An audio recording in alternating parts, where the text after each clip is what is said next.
నేను ఆలోచిస్తూ ఉంటున్నప్పుడు అర్థమవుతుంది. మరి ఇదే సంవత్సరం 2006 మే 15 అమ్మాయికి బాప్తిస్మం కూడా ఇవ్వడం జరిగింది.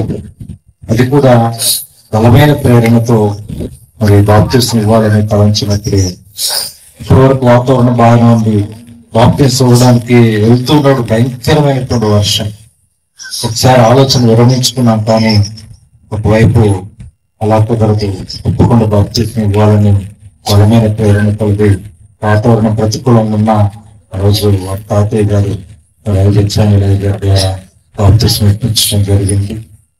ఆ తర్వాత మరి పాప చనిపోవడానికి ముందుగా 2 days ముందు నాతో అనేది, పాప హాస్పిటల్ అడ్మిట్ చేసే వరకు కూడా బాగానే ఉండేది, నడుస్తుంది, మాట్లాడుతుంది. రాత్రి అయితే నాతో చాలా విషయాలు మాట్లాడింది. అయితే అనేది, డాడీ 2 days డాడీ నా దగ్గర ఉంది, డాడీ నాతోనే ఉంది డాడీ మాట్లాడింది. నేను మామూలుగా నేను అర్థం చేసుకోలేదు. నేను ఎక్కడికి వెళ్ళాను, నీ దగ్గర ఉంటాను అని నేను సెలవు కూడా పెట్టుకున్నాను.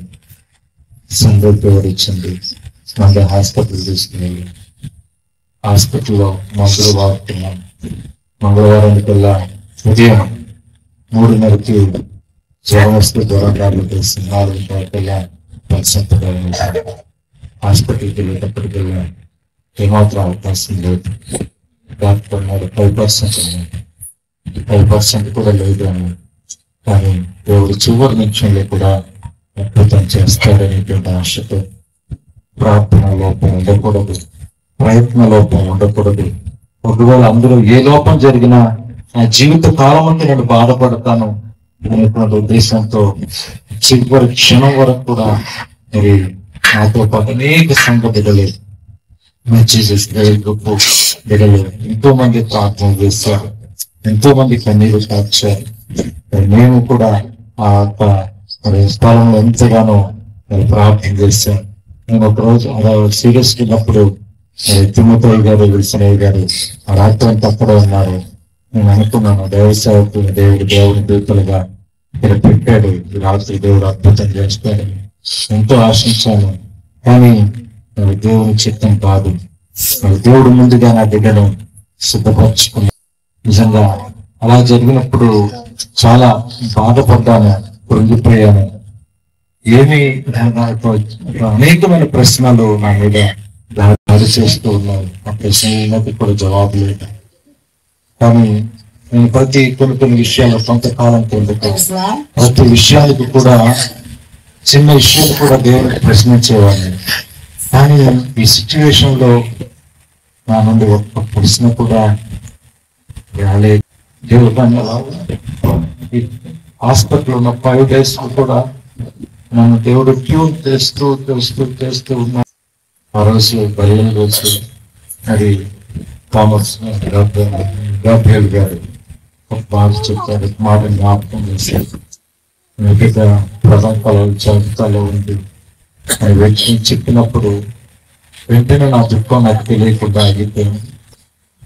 నేను ఒక్క ఆలోచించాను, ప్రభువా ఒకవేళ తండ్రిగా నా బిడ్డ నా దగ్గర ఉండాలని ఎంతో ఆశపడతాను. నా బిడ్డకు కావాల్సినవన్నీ కూడా సమకూర్చవచ్చు, మంచి భవిష్యత్తులో ఉంచవచ్చు. కానీ నా బిడ్డకు దేవుని రాజ్యాన్ని తీసుకుని వెళ్ళలేదు. ఆ యొక్క మరి ఆ పరిస్థితి అయితే నా చేతిలో లేదు. ఈరోజు ఒకవేళ మేమైనా పరలోక రాజ్యంలో చివరి వరకు ఎలా ఉంటామో తెలియదు, కానీ అది దేవుని యొక్క కార్యం. ఆ బిడ్డ దేవుని యొక్క రాజ్యంలో ప్రథమ ఫలాల గుంపులో ఉండడానికి దేవుడు ఎంతో కృప చూపాడని ధైర్యంగా దేవుని స్థుతించడం ప్రారంభించాను. ఎందుకంటే లోక సాంగత్యం లేకుండా నా కుమార్తె దేవునిలో పెంచబడింది. నిజంగా ఆ యొక్క మాటను బట్టి నా హృదయంలో వేదన దుఃఖం అంతా కూడా తొలగిపోయింది.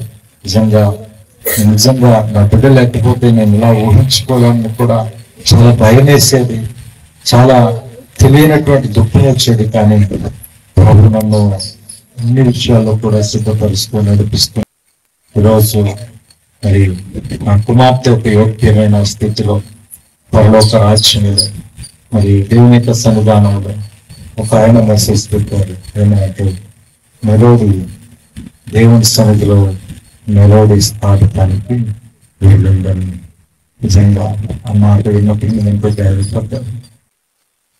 ఈరోజు ఈ భక్తి కానీ, ఈ ప్రార్థన కానీ, విశ్వాసము కానీ ఏదైనా కొన్ని దేవుని రాజ్యంలో వెళ్ళడం కోసం మాత్రమే అలాంటి గొప్ప యోగ్యతలోనికి నాకు నాకంటే ఉంది. కానీ ఒక యోగ్యమైన స్థితిలో వెళ్ళినందుకు నేనైతే సంతోషిస్తున్నాను, ప్రభుని గుణపరుస్తున్నాను.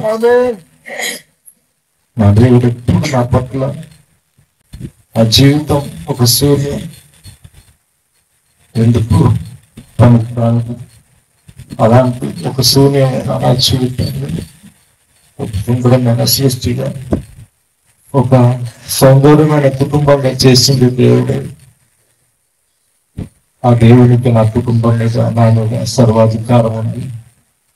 దేవుడు ఏమి చేసినా అది నాకు మంచిది అని భావిస్తున్నాను.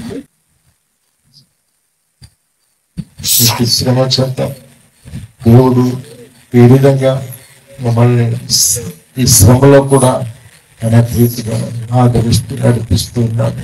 ఇంకను ధైర్యంగా దేవుని కొరకు సాగిపోవాలి, దేవుని కొరకు లోపడాలని ఇప్పుడు మీ అందరూ కూడా మా కొరకు ప్రార్థించాలని ప్రభుత్వ పేరు తెలియజేస్తూ నా మాటలు నేర్పిస్తుంది.